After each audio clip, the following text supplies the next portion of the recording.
Apesar de ser uma coisa criada para ser consumida pela minha geração, a princípio eu não tinha muita familiaridade com a saga Harry Potter. Eu sabia da existência dos livros, mas nunca tinha realmente me interessado por eles. Ignorei completamente os primeiros filmes quando saíram, e foi só em 2005 que eu fui pela primeira vez assistir a um deles no cinema.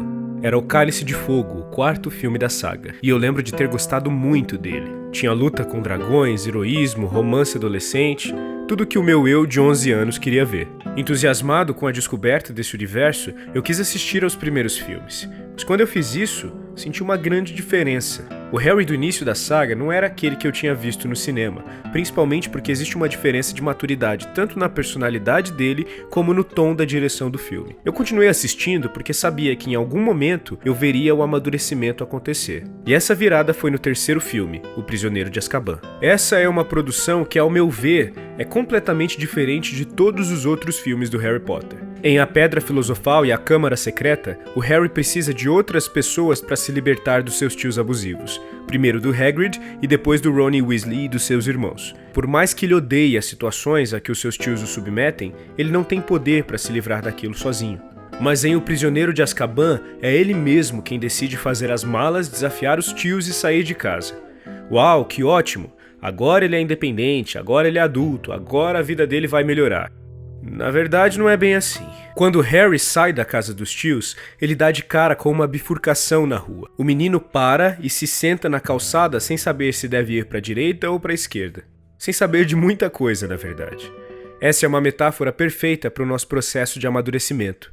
Para sair de casa e começar a ser você mesmo, é preciso estar disposto a lidar com a coisa mais difícil e constante na vida adulta: a escolha.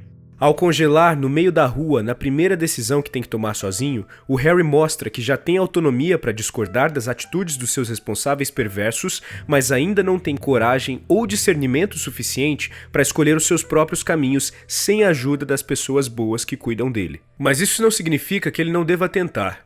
O único jeito de conquistar a independência é justamente tentando ser independente. Tem uma música muito bonita do saudoso compositor brasileiro Belchior, que foi interpretada brilhantemente pela Elis Regina, que para mim é a cantora mais talentosa de toda a história da música brasileira. A canção se chama Como Nossos Pais, e na segunda estrofe ela diz o seguinte: viver é melhor que sonhar. E eu sei que o amor é uma coisa boa, mas também sei que qualquer canto é menor do que a vida de qualquer pessoa. O Belchior foi muito perspicaz ao escrever esses versos. A palavra menor, depois de canto, sugere que esse canto seja percebido a princípio no sentido de espaço, um lugar. Mas quando a gente observa os versos anteriores, uma outra interpretação me parece fazer mais sentido. Canto também pode ser o canto de cantar, a expressão artística do sentimento. Logo, o poeta está dizendo que o amor é bom, mas só cantar sobre ele, só conhecê-lo artificialmente ou de ouvir falar, não é suficiente. É preciso viver para conhecê-lo de verdade, experimentar. E viver dá medo, principalmente quando a gente tem que viver por conta própria. Quando crescemos e começamos a depender das nossas escolhas e não das escolhas dos nossos guardiões, a gente hesita sim, principalmente porque existe a chance de escolher errado. E é justamente esse medo de errar que faz a gente não decidir as coisas ou até deixar que outras pessoas decidam por nós. A Elis, por exemplo, deixou que outras pessoas dissessem o que ela deveria ser e como deveria se apresentar. E ela não gostou do resultado. Quero chegar e cantar. Não quero falar, não quero dançar, não quero contar piada.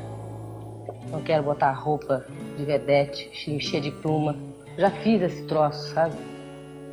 Já me violentei o suficiente. Por medo, por covardia, por uma porção de coisas. E como me fez muito mal, eu não quero tornar a fazer coisa que me faça mal. O Prisioneiro de Azkaban é o único filme do Harry Potter em que o Voldemort não é o vilão principal ou está por trás do vilão. O inimigo do Harry nessa história é o seu próprio passado, que a princípio é representado pelo Sirius Black, mas na batalha final é literalmente o passado, porque o menino viaja no tempo com um dispositivo mágico para tentar corrigir as coisas que já aconteceram. Quando ele faz isso, encontra a si mesmo e o Sirius morrendo lentamente.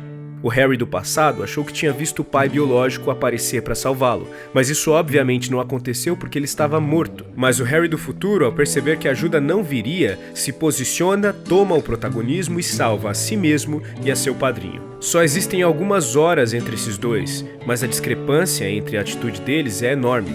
Enquanto um está completamente impotente e dependente da ajuda do pai, o outro se torna a ajuda que precisa. Elise e Belchior cantaram: "Mas é você que ama o passado e que não vê que o novo sempre vem."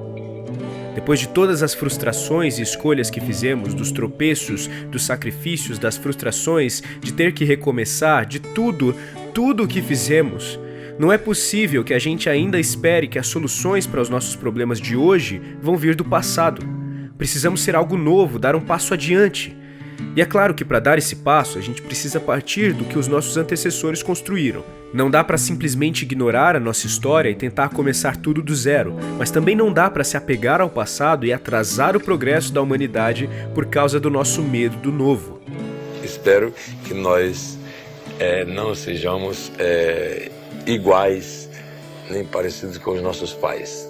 Demos continuidade aos sonhos deles, sim, mas que sejamos absolutamente outras pessoas, personagens de um mundo novo que a música definitivamente está ajudando a criar. Amadurecer enquanto indivíduos, enquanto sociedade, dá trabalho. É preciso coragem para se desvincular, trilhar os próprios caminhos e arcar com as consequências de nossas escolhas. É uma jornada desafiadora, mas necessária. É mania. Diz que a perfeição é uma meta. Eu estava à cata dela. Continua a cata. Eu não sei se eu vou chegar lá algum dia, mas eu queria morrer sendo eu.